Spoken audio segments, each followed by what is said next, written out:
आज का जो टॉपिक है वो है स्पीसीज कॉन्सेप्ट। स्पीसीज क्या होती है कि स्पीसीज टैक्सोनॉमी या वर्गीकी की बेसिक यूनिट या मूल इकाई होती है।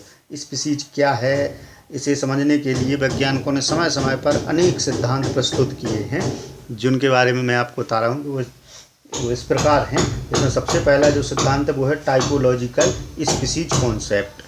यह जो सिद्धांत है अरस्तु के समय से ही चला आ रहा है और इसमें मनुष्य यह मानता आ रहा है कि एक समान दिखाई देने वाले वह सभी जीव एक ही जाति के सदस्य हैं, लेकिन अनेक कारणों से सिर्फ उनके रंग रूप के आधार पर एक ही जाति का अपन लोग नहीं निर्धारण कर सकते, ये उसी जाति के हैं केवल रंग या रूप के आधार पर। इसी आधार पर इस कॉन्सेप्ट में बहुत सारी कमियां हैं, जैसे कि क्या अंडा, लार्वा और प्यूपा सभी को अपन अलग अलग स्पीसीज मान सकते हैं? ऐसा तो है नहीं कि अंडा और लार्वा अलग अलग स्पीसीज हो, प्यूपा भी अलग स्पीसीज हो। वैसे ही एक और इसमें कमी ये देखी गई है कि कुछ स्पीसीज ऐसी हैं जैसे दीमक और मधुमक्खी, इनमें क्या होता है कि बहुरूपता पाई जाती है और लैंगिक द्विरूपता मिलती है। क्या इन्हें भी अलग अलग स्पीसीज कहा जाए? जैसे श्रमिक मधुमक्खी और रानी मधुमक्खी हैं तो दोनों मधुमक्खियाँ, चाहे श्रमिक मधुमक्खी हो या रानी मधुमक्खी हो, लेकिन इसको अलग अलग तो कहा नहीं जा सकता कि श्रमिक मधुमक्खी अलग है और रानी मधुमक्खी अलग है। ठीक, इसी आधार पर इसको क्या किया, इसको ज़्यादा मान्यता नहीं दी गई है।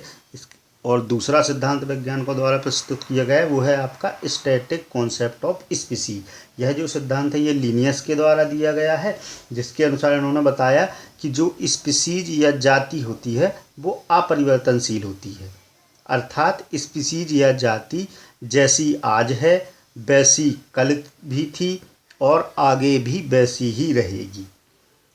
ठीक, मतलब जो स्पीसीज या जाति है उसमें किसी भी प्रकार के परिवर्तन नहीं होते हैं, ऐसा लीनियस के द्वारा कहा गया था। लीनियस जो थे ये विशिष्ट सृजनवाद का जो सिद्धांत था उसके ऊपर विश्वास रखते थे और मानते थे कि जो सजीव या जीव हैं उनको भगवान ने जिस रूप में बनाया है वो आज भी उसी रूप में विद्यमान हैं। ठीक, नेक्स्ट जो सिद्धांत था वो है डायनोमिक कॉन्सेप्ट ऑफ स्पीसीज। इस जो सिद्धांत है या इस सिद्धांत को लेमार्क ने प्रस्तुत किया था और लेमार्क की इस अवधारणा ने जो लीनियस के द्वारा स्टैटिक कॉन्सेप्ट दिया गया था उसको अमान्य कर दिया।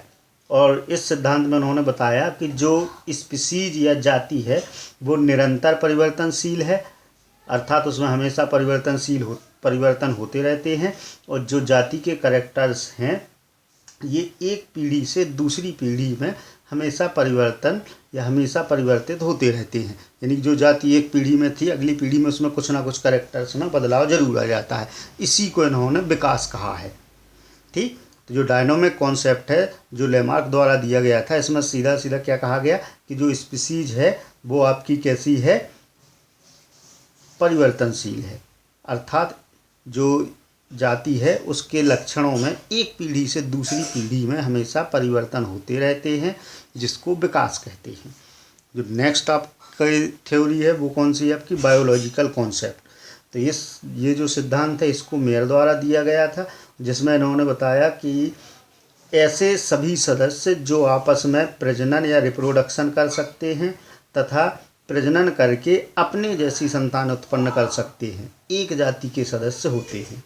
इस आधुनिक अवधारणा के अनुसार स्पीसीज प्राकृतिक रूप अंतः प्रजनन कर सकने वाली समष्टियां हैं या पॉपुलेशन हैं। यानी कि स्पीसीज क्या है आपकी कि जो प्राकृतिक रूप से अंतः प्रजनन कर सकती है वो सभी क्या है, आपकी स्पीसीज है। और इन्होंने ये भी कहा कि जब दो स्पीसीज के मध्य संकरण होता है तो उनमें उत्पन्न जो संतानें होती हैं वो स्टेराइल होती हैं या बंद होती हैं। इसी आधार पर स्पीसीज को कई भागों में या कई प्रकारों में बांटा गया है, जिसमें से जो है आपकी पहली है वो है बायोलॉजिकल स्पीसीज। बायोलॉजिकल स्पीसीज क्या होती है कि जब प्रजनन के आधार पर स्पीसीज का निर्धारण किया जाए तो वो आपकी बायोलॉजिकल स्पीसीज कहलाती है।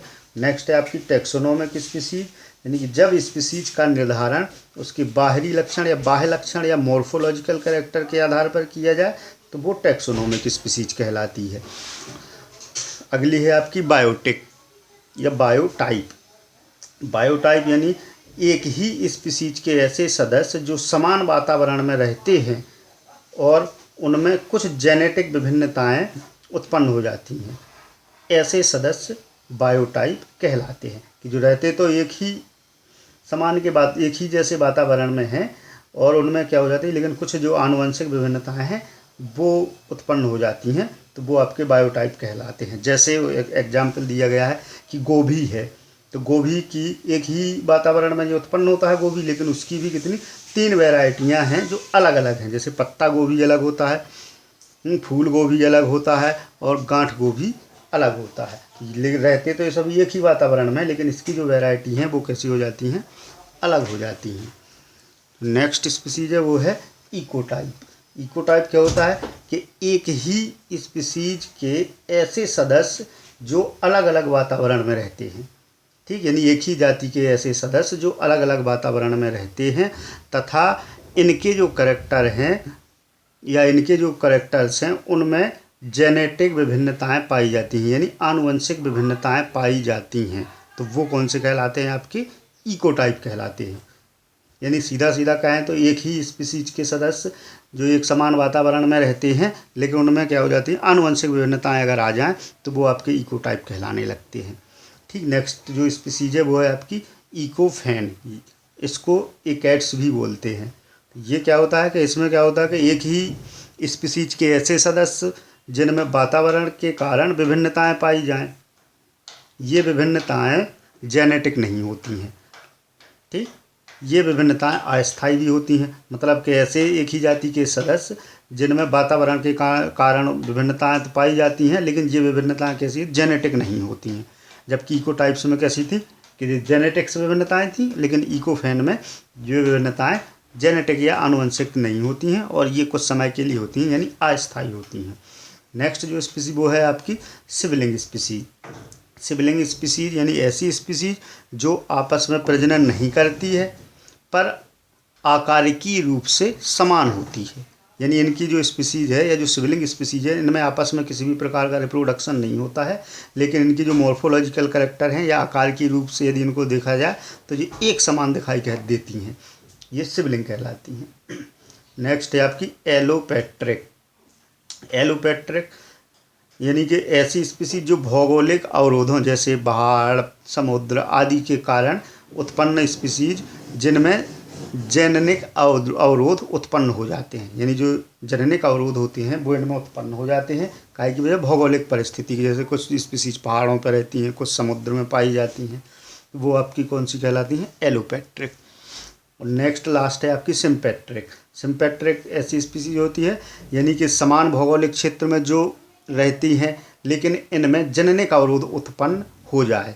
अभी जो आपकी एलोपेट्रिक थी ये कैसी थी, भौगोलिक अवरोध यानी अलग अलग भौगोलिक क्षेत्रों में रहती थी, लेकिन जो सिम्पेट्रिक है ये समान भौगोलिक क्षेत्रों में रहती हैं लेकिन फिर भी इनमें क्या होते हैं, जेनेटिक अवरोध उत्पन्न हो जाते हैं। अर्थात ये कैसी हो जाती हैं कि इनमें आपस में प्रजनन नहीं हो पाते हैं। ऐसी स्पीसीज आपकी कौन सी कहलाती है, सिम्पेट्रिक स्पीसीज।